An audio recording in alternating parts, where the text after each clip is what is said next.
Hey, what's up? This is CJ. Welcome to my channel. We're not going to be on here long, so this is my very first video for my accounting and finance channel. For those who do not know me, I'm CJ. Um, Check out my other channel, Deeply Opinionated Podcast, where I'm talking about my journey of going through my doctoral program in education. But in this channel, I'm also documenting my journey of becoming a licensed public accountant and a licensed certified financial planner. And so I'm an avid follower of a lot of these content creators who are in the finance industry. Mainly, I follow those who work in finance who are licensed and registered. And so I think it's a great idea for me to just talk to you guys about some of the requirements that are needed to become a financial advisor and a public accountant. So those are two of the main career choices if you want to go into finance or you want to go into accounting.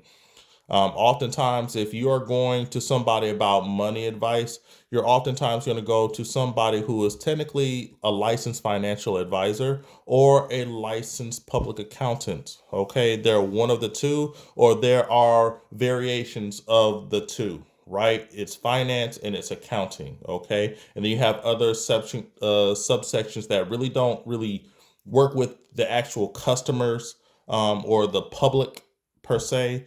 They might work with certain organizations or entities like a economist, for example, or a an analyst.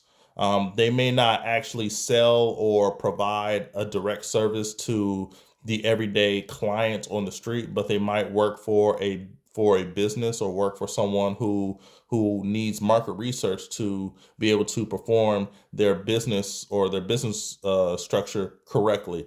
So I want to start off with saying this. We have a lot of people who have come out and said that they are financial gurus, that they're financial experts, that they're experts in fields, you name it. Real estate, finances, education, law. There are people who, for the most part, especially you find it in the Black community, who don't have any type of experience. And that's the scariest part, is that you got people who really want to sell you on this idea that they know what they're talking about and they don't. And we oftentimes see millions of people who are losing thousands upon thousands, possibly even more, hundreds of thousands, even millions of dollars of total revenue to people who have claimed to be these experts. So, to educate you guys, I want to rehash some of the needs and the requirements for you to be able to sit in front of somebody and give them financial advice as a public accountant or financial advice as a financial advisor. So let's start with the public accountant, okay? So before we give you the requirements, let's explain what you do as a public accountant. Let's talk about finance and accounting like we are football players, like we're in the NFL. If you think about finances, you're thinking about offense, right? If you think about accounting, you're thinking about defense.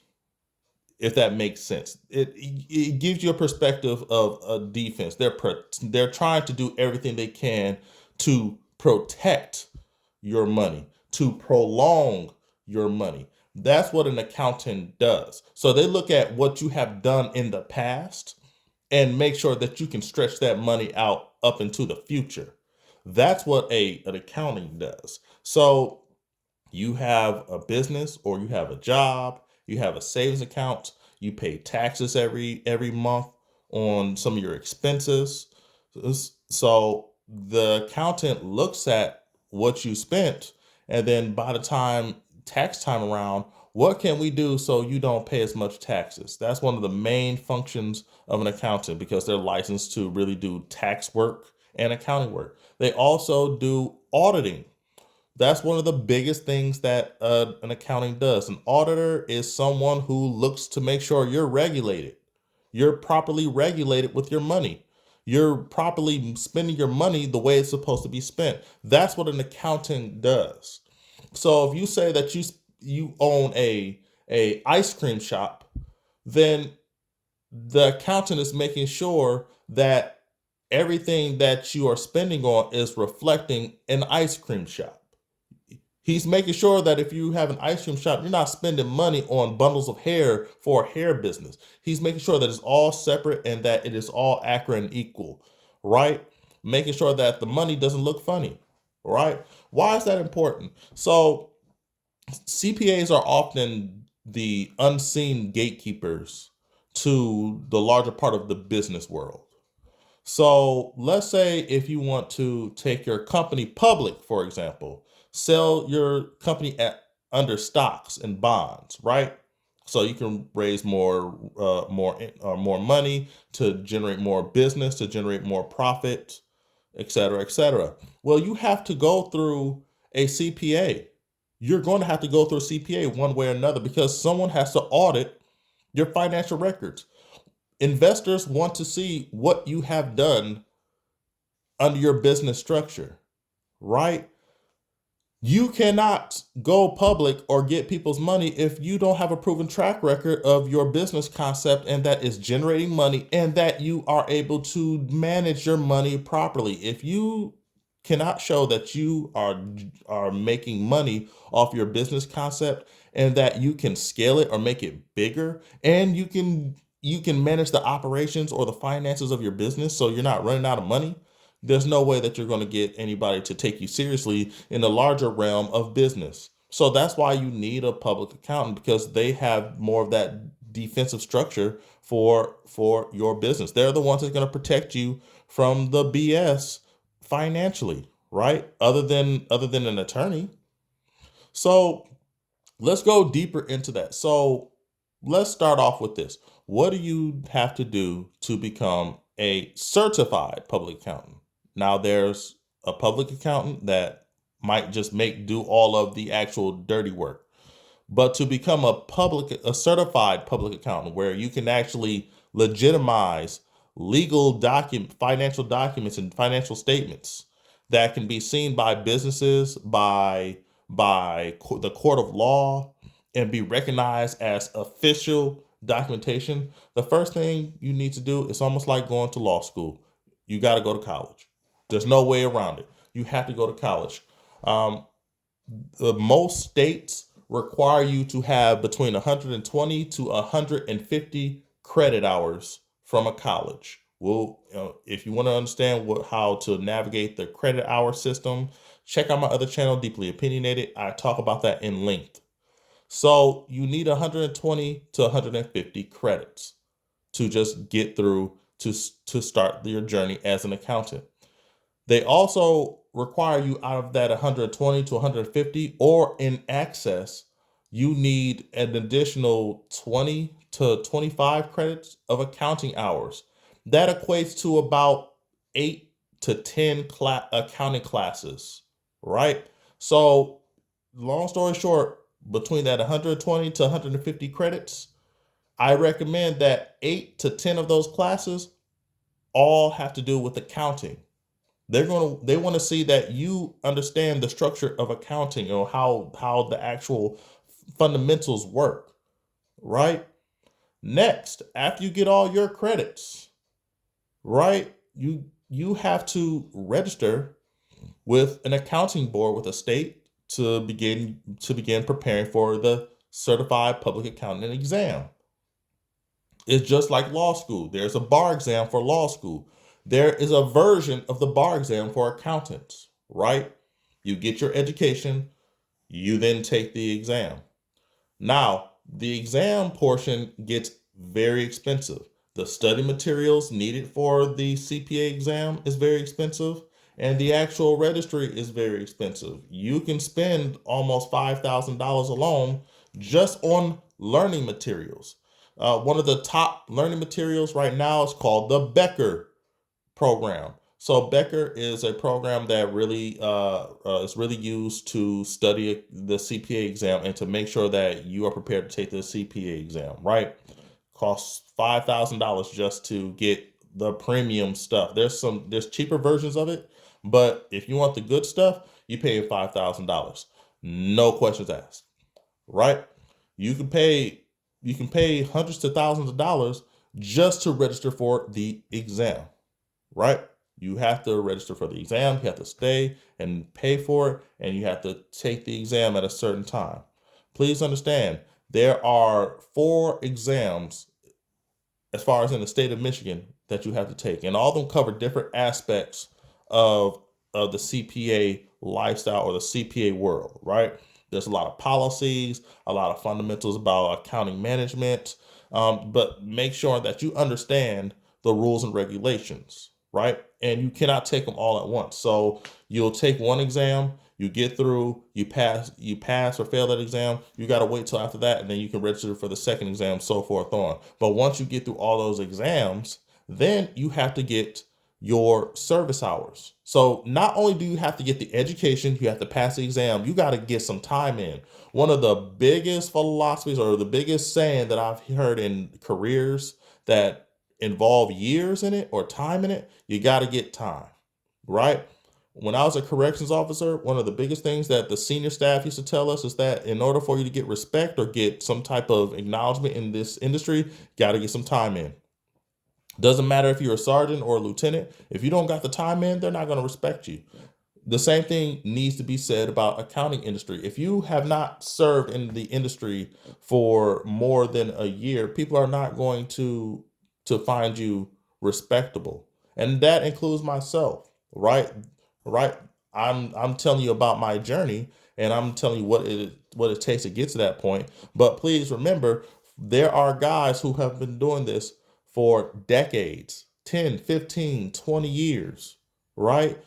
Right? Some of the requirements have evolved during that time, but in 2023, if you want to be considered a CPA, you have to get your service hours, you have to get your education, you have to pass your exam. So with the serving hours, it would be about close to 3 to 7,000 hours.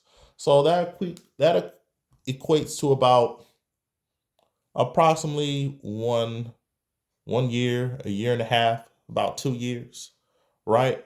It's much longer when it comes to things like a certified financial planner, for example. But for the most part, you have to get those hours. So oftentimes that means you're working for an accounting firm. I strongly recommend if you are going the accounting route, you start working for accountants. Find an accountant that's looking for someone who wants a bookkeeper. Bookkeepers are a great way to start out because you're technically working with financial statements, so your profit and loss statements, your balance sheet, and your cash flow statements, right? The 3 fundamental financial statements for the accounting world, right? For finances in general, those are your statements. You need to understand how to navigate those things, and we will go into that in later videos. But those are the 3 things that you will learn starting off as an accountant. If you can't understand those 3 statements, then you're wasting your time. You're wasting your time.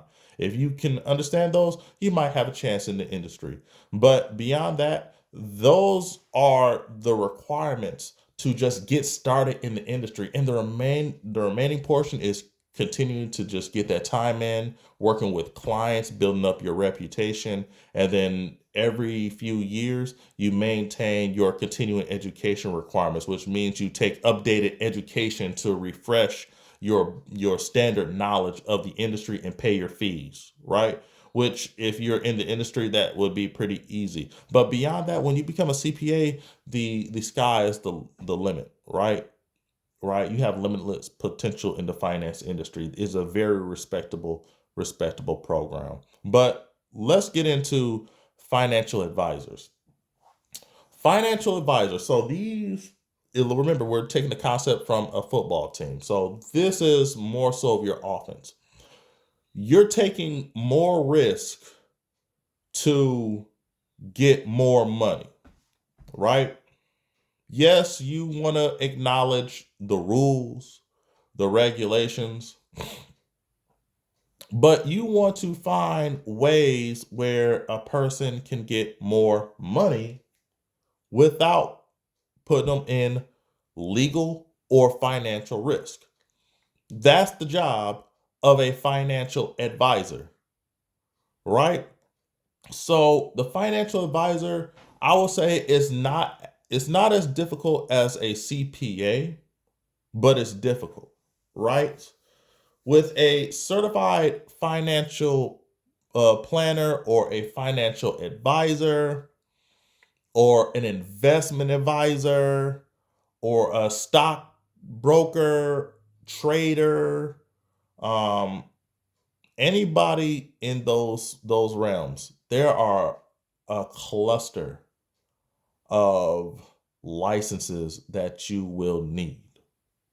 So for a financial advisor, so for you to just be able to sit down, so Clem Johnson wants to talk to you about your finances and give you some financial advice. Just giving you advice. Just talk, and then send you on your merry way.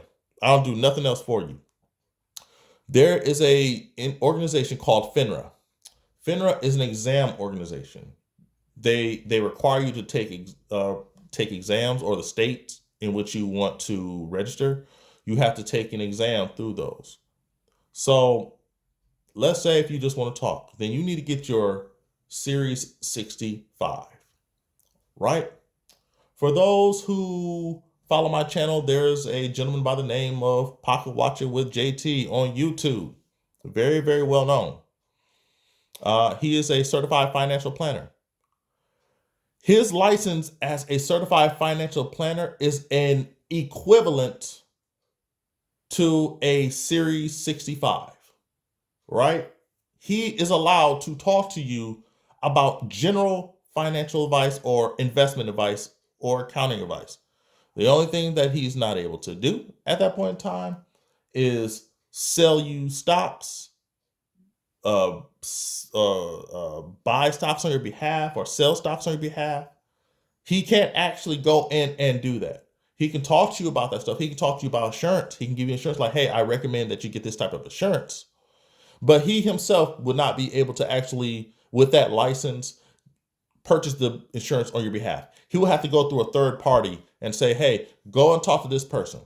Okay. He can give you advice about real estate, okay, about the finances pertaining to real estate. But oftentimes, if he wants to get you set up to where you're doing something in the real estate realm, he needs to go and talk to a licensed real estate agent in the area in which you reside. So what do you need to get this Series 65 or become a initial advisor registry? So you need to take the Series 65 through FINRA. So that exam is close to about $180, if I'm not mistaken, $180. And there's a bunch of study material online. Just take your pick. Um, you're going to pay a couple $100s for it, or you can get into a firm. There are plenty of finance or financial advisory firms or investment firms in your local areas. If you get hired in, they will sponsor you for a number of these exams. But Series 65 will be one of them because you will be giving general financial advice for your for your client. Once you pass the exam, it's about 75 questions total. Um, you then will go online, and it's a registry through your state called the IAR. That's the initial advisory registry. Um, but this registry allows you to register as an actual agent in the state. So that allows you to be recognized as a financial advisor in the state of Michigan, for example, right? What happens next? So you want to advise people and perform transactions on their behalf. What do you need to do? Well, what type of transactions do you want to give them? So do you want to sell stocks and bonds? Do you want to sell annuities? You need to go back to FINRA and take your Series 7. That's pretty much what people in the finance industry consider the gold standard for a salesperson in finance. Please understand, when you're selling stocks and bonds on behalf of a client, you are technically a financial salesman. You are technically a financial salesman. You're selling financial instruments, financial securities. A security meaning a stock or a bond or annuity or some type of investment tool on behalf of a client. right? That's the gold standard. 99.9% of the time, you're going after this. But unlike the Series 65, the Series 7 has pre-requirements under FINRA. Remember, FINRA is the organization in which you take these exams. There is a license that you have to get before you take the Series 7. It's called the SIE, the Security Initials Essentials License, right? This is the gatekeeper for the financial world for those who want to sell certain products. Series 65, you don't need the SIE. Series 7, you do need the SIE. This SIE, I will say, is just about as difficult as the Series 65. The wonderful thing is, when it comes to all these exams, you will also notice that there will be a lot of questions that are highly similar to each exam. That's the one thing that you got going for yourself when you're going through FINRA. A lot of the exams are similar. So if you can master one, you'll just have to do a little bit more studying, and then you can master the other, especially the Series 7, right? The Series 7 is the most difficult exam. But once you have that, you have your SIE, you have your Series 65, you have your Series 7, you can now advise people on finances, and you can work under a brokerage and sell financial securities, meaning stocks and bonds, on behalf of customers, right? If you want to sell insurance, then you have to get an insurance license. So there's health insurance, there's life insurance, there's auto insurance, there's homeowners insurance. There are different entities that go through and get your initial education. And then ultimately, you can use that to ultimately become licensed and take a state exam. Beyond that, that's all I have. So we'll get into it a little bit more. I'll do a live in a few weeks, let you guys see what it takes to really get into the industry and just go into further detail. But that's pretty much what you need just to get started, right? The process to become a financial advisor goes by a little bit quicker when it comes to a financial advisor, but you have to go through more work to gain clientele, right? You're selling products. There are a long line of people that are selling products. Certified public accountant, you have to go through a lot more to become certified. But if you become certified, you have an easier time. A lot of people are looking for accountants. A lot of people, right? So you'll have easier upside starting off as a financial advisor. You'll have a steeper hill to climb as far as gaining customers. But once you get that time in, you should gain enough people to hold your business up and do what you need to do. With the public accountant, you're going to take a lot of time to just get the education requirements. But once you get the education requirements and take the exams and pass the exams, you're good to go, right? On my next video, I'm going to go into links about certain designators. So licenses outside of the actual state license, and explain to them what are the difference of them, right? So CPA are technically a state licensures. FINRA 65 Series 7 is technically a state licensure. You have to be registered within the state in which you reside or within you want to do business. But there are certain designators like the CFA, the CFP. We're going to explain those and tell you what the difference is. So stay tuned. Welcome to my channel. I appreciate it, and I'm out.